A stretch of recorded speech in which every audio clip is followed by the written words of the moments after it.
Hello everyone, hope you are all doing well today, and you are with Rajakumar Guduru on the topic descriptive writing. Well, in the last session we have discussed about certain important aspects of descriptive writing. The first one was definition of descriptive writing. The second one we discussed was the characteristic features of descriptive writing. The third one we discussed was the structure of descriptive writing, and the fourth one we discussed was the strategies of descriptive writing. And in this session we will discuss about the very important stage, the pre-stage, the pre-writing stage, in other words, and also some guidelines of descriptive writing, and also guided descriptive paragraphs. And again, in the last module we will discuss class work or assignments. Well, having said this, writing is a very essential, very vital in communication. Now, when we are writing something, it is very, very essential that we need to practice a lot. Writing doesn't come so easily. That's why most of the second language learners find it very, very difficult, and they raise many questions. They try a lot, and after some time they give up because it's a very tedious job they feel, because they think that it is a skill set and it involves a lot of other skills. And second language learners are also not used to writing from their school levels. And therefore, when they come at higher levels, they find it quite difficult. They find it very, tedious. They find it altogether a new skill to develop. And therefore, it poses a number of difficulties for the second language learners.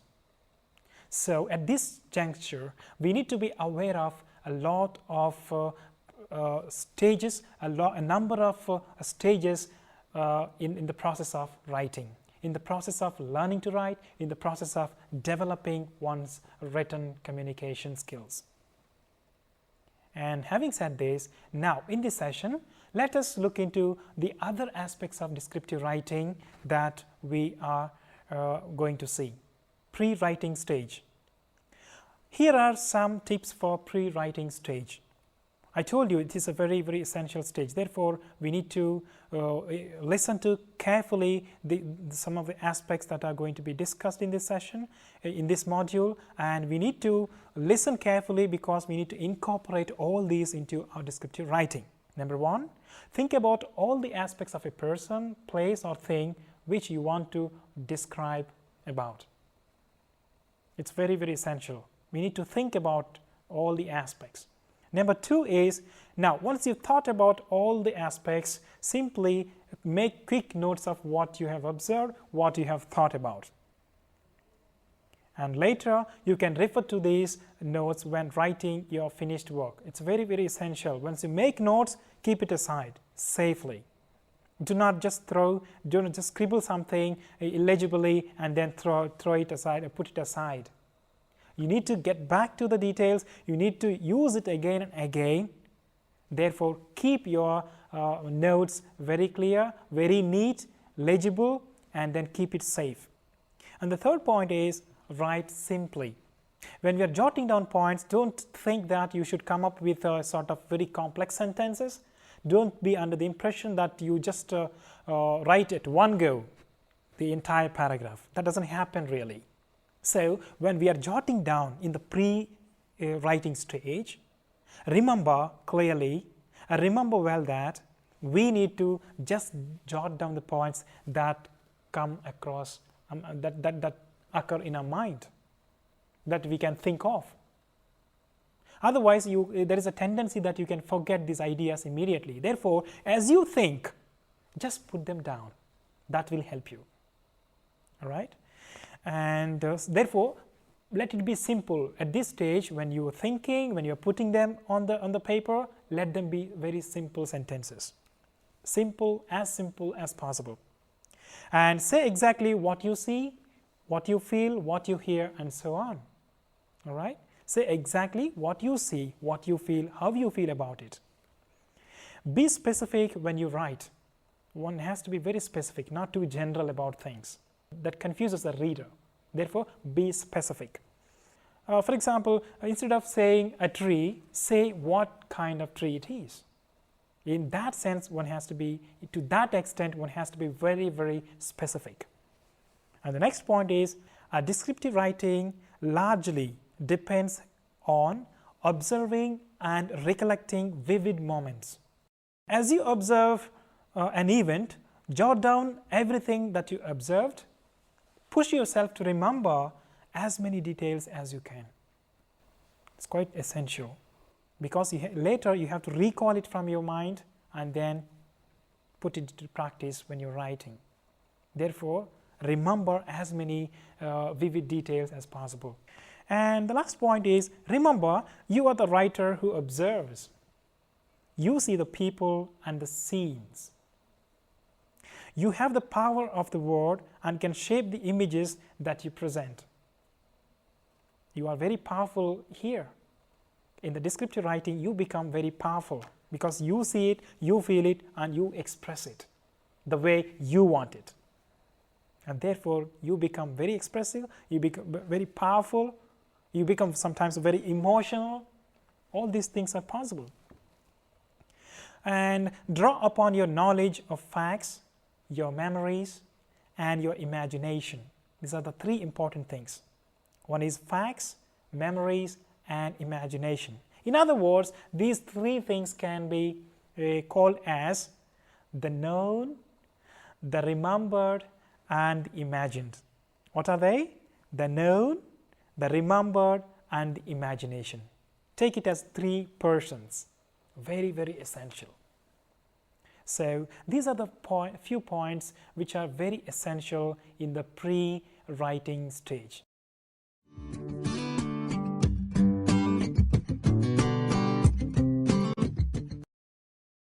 Some guidelines of descriptive writing. In this module, we will look into some of the important guidelines which are very, very essential, which are very frequently used in descriptive writing. Let's look into them. Well, the first one is, as I have told you already, have a topic or opening sentence. Okay, a descriptive writing has a topic and opening sentence. Very, very essential. And without that, you cannot proceed further. All right. Well, next point could be, use lots of vivid details. As you see it, as you feel it, yeah, as you touch it, as you taste it, and as it sounds. Vivid details are very, very crucial. And the next one is, have a concluding statement, like a summary. It's also quite essential. Once you have jotted down all these things, the topic sentence, the details, and then concluding statement, then it is the next important step is that check the spellings. Most of the times, once we have written it, we overlook the spellings. Or sometimes it so happens that we are so much used to writing, we tend to overlook the spellings. Therefore, the entire effort that we have put in goes waste if someone finds a lot of spelling errors. And therefore, a spell check is a must. Next point could be, use capitals and correct punctuation. It's very, very essential in writing. A comma can change the entire meaning. Therefore, most of the second language learners tend to sort of neglect the punctuation. The punctuation is the most neglected part in writing in general. Punctuation gives a real meaning. Punctuation sort of enhances writing. You must remember this. Most of the times I find that I is always capital in writing. When you write I, it's always capital. And a sentence always begins with a capital letter.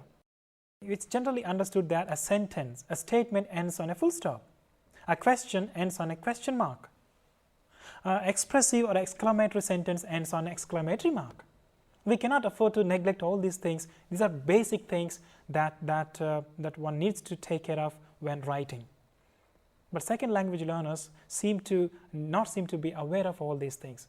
They write a question mark, they write a question, but they don't end it with a question mark. How do you understand this? They write an exclamatory sentence, but they don't bother to place an exclamatory mark. They write a sentence, but they forget to end it with a full stop. So these are all very silly mistakes that we tend to commit when we are writing. But we have to be very careful, and then we need to take utmost care when we are writing. So with the punctuation is a very essential thing. And next thing is like make sure to use descriptive words. For example, adjectives, adverbs, and verbs, similes, and metaphors.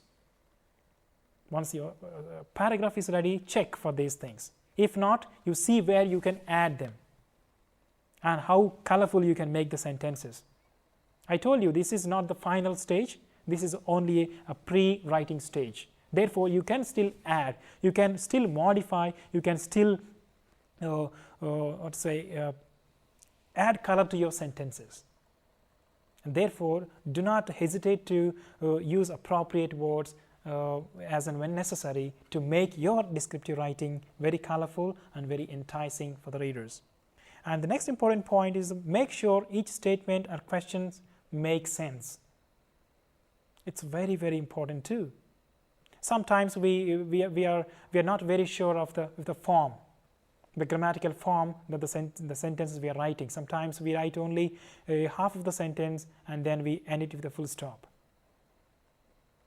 Sometimes we don't write full sentences, which doesn't make sense.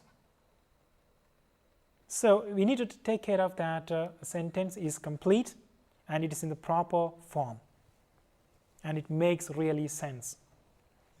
Next point is get it proofread by your friend. It is quite essential. It's not enough that we read and we write and then just finalize it. No.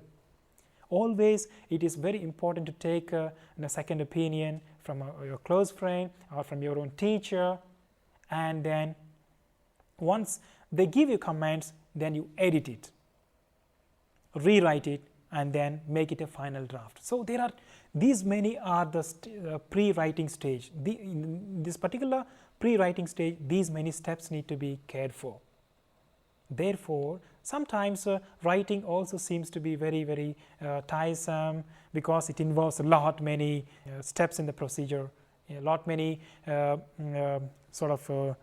things that need to be cared for.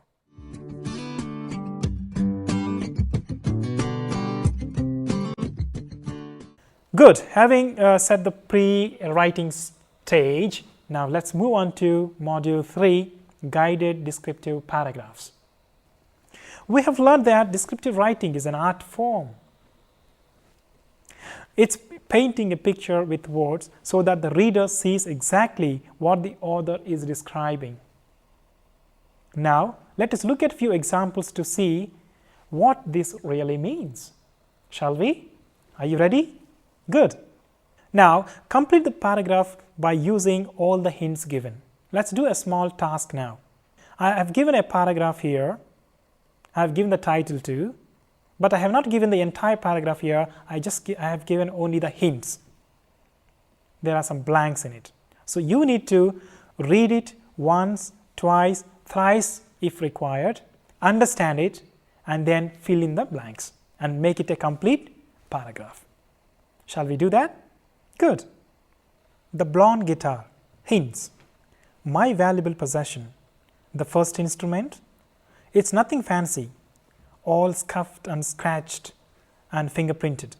At the top is a bramble of, each one hooked through. The strings are stretched down, neck, its frets, the wood, of fingers pressing chords and picking notes. The body of the Madeira is one that was damaged in shipping. The has been chipped and gouged to grey, particularly where the pick guard fell off years ago. Now, it is not a instrument, but it still lets me, and for that I will always it. So, these are the hints that I have given. Now, with the help of these hints, you try to understand it, and I want you to fill in. Remember, I told you to make your paragraph very colorful. I told you 3 important describing words. Do you remember them? Well, the first one is adjectives. Think how many adjectives you can use here. Next one is adverbs, to modify the verbs, and then the third one is verbs. So, use these 3 and then make it complete, make it as meaningful as possible, add as much color as possible. Shall we do that? Good. Well, now I would like to give you the answer for the same paragraph. The blonde guitar. My most valuable possession is an old, slightly wrapped blonde guitar, the first instrument I taught myself how to play. It's nothing fancy, just a Madeira folk guitar, all scuffed and scratched and fingerprinted. At the top is a bramble of copper-wound strings, each one hooked through the eye of a silver tuning key. The strings are stretched down a long, slim neck, its frets tarnished, the wood worn by years of fingers pressing chords and pricking notes. The body of the Madeira is shaped like an enormous yellow pear, one that was slightly damaged in shipping. The blonde wood has been chipped and gouged to grey, particularly where the pick guard fell off years ago. Now, it is not a beautiful instrument, but it still lets me make music, and for that I will always treasure it. So, this is the actual paragraph. Now, I want you to focus on 3 important things that I was talking about. The first one is adjectives, the second one is adverbs, and the third one is verbs. Now, look into the paragraph again. I have underlined all the adjectives. For example, valuable, blonde, first, scuffed, scratched, fingerprinted, copper wound,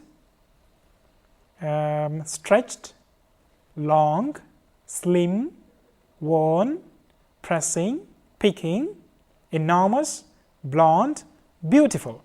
See how many adjectives we found in 10-line paragraph? Too many. Next, let's focus on adjectives. Most, slightly, slightly again, particularly, still, always, just, etc.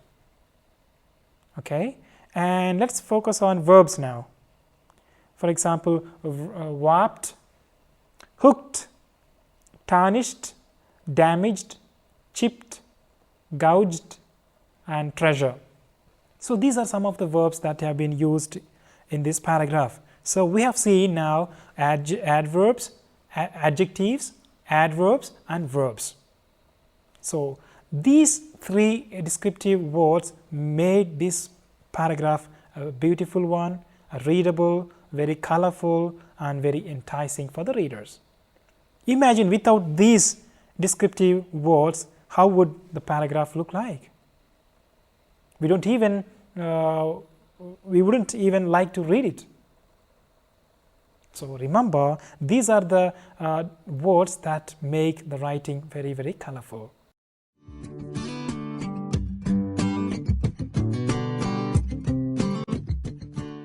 When we want to write descriptive paragraphs, we don't have to worry too much what topic we have to choose, what person we have to choose, or what object we have to focus on. No, we don't have to think so much about it. Moments like a special vacations or a birthday party can be great opportunities for descriptive writing. So writing, capturing an event through descriptive writing involves paying close attention to the details by using all of your 5 senses. That's the only thing you need to remember.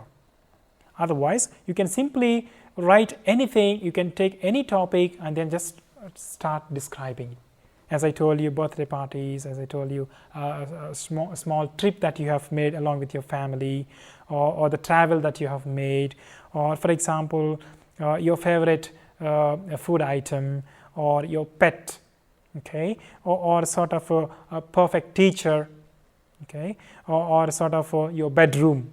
Even these simple topics could be used for a descriptive writing. Now, let's look at the mind mapper here and try to imagine the qualities of a tiger. Later, let's use the ideas and write a paragraph describing the tiger. That's it, as simple as that. Now, look at the mind map. Well, this mind map helps you to come up with all the 5 senses, to come up all the qualities of a tiger based on how you describe using the 5 senses. For example, like feeling, touching, tasting, and sort of smelling, and then sounds. Okay, these are the 5 senses that we are talking about, and based on this, use the mind map, and for each senses you can come up and jot down some points, and then later with the help of those points you can develop it into a paragraph. Are you ready? Good. Well, the title could be, have you seen Raju, Hyderabad Zoo tiger? Now I would like to give you a sample descriptive paragraph for the same mind map that you have seen right now. Raju is a huge tiger who lives in the Nehru Zoological Park, Hyderabad. Raju is beautiful with his gold black stripes of fur. He roars loud and he scares people sometimes.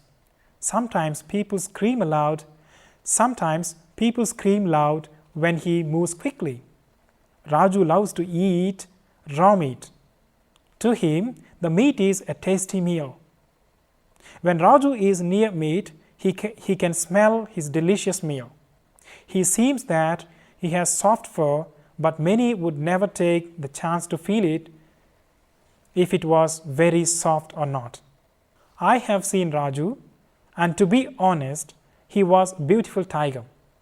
I was extremely happy he was in his large steel cage when I went to see him in the Hyderabad Zoo. So this is a paragraph that you could have possibly come up with a given mind map using all the 5 senses as hints. Is your paragraph similar to this? Have you come up with a similar kind of answer? Check it. Well, I'll give you some of the topics. For example, describe the day your brother or sister was born. Can you do that? Do you remember? You need a lot of time to think about it. Okay, good. The next point could be describe your family trip. Describe your best friend. Describe your lovely garden. So these are the some topics for you to work on.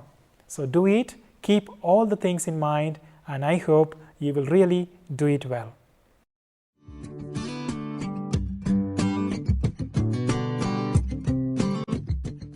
Well, to conclude the descriptive writing, we need to keep in mind all that we have talked about descriptive writing so far.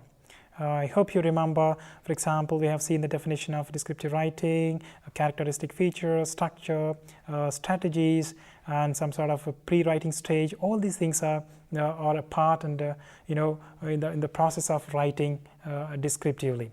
We also have seen important characteristic features like other words which enlighten, words which enhance your writing, which make colorful, which make your writing colorful. For example, verbs, adjectives, and adverbs. It's a very, very important thing. And we also have seen that it's very important that writing is a skill set. Therefore, we must remember that a prior knowledge is very essential when you are writing descriptively. You need to observe, you need to be aware of the situation, you need to feel it from within you, and then bring it natural as possible. Then only it makes very impressive. Then only it makes then only it looks very enhanced, very enticing, or sort of it makes an impressionistic mark. Okay, without that it's very impossible. That's where the descriptive writing altogether stands apart. Stands apart from all other kinds of writing. So we also, that fact that we need to put many other things. Like if you want to make the food very delicious, we need to add many spices, not just one spices, but many other things. So also writing involves, as a skill set, it involves many other skills to be brought in. That all that we have seen, and therefore you need to spend some time. You need to give some time, take effort, and take considerable amount of time to do a good job, to do a good descriptive writing. So you make your writing beautiful, you make all that you write beautiful when you put all these ingredients in the process of descriptive writing. I hope you will do a wonderful job. Thank you.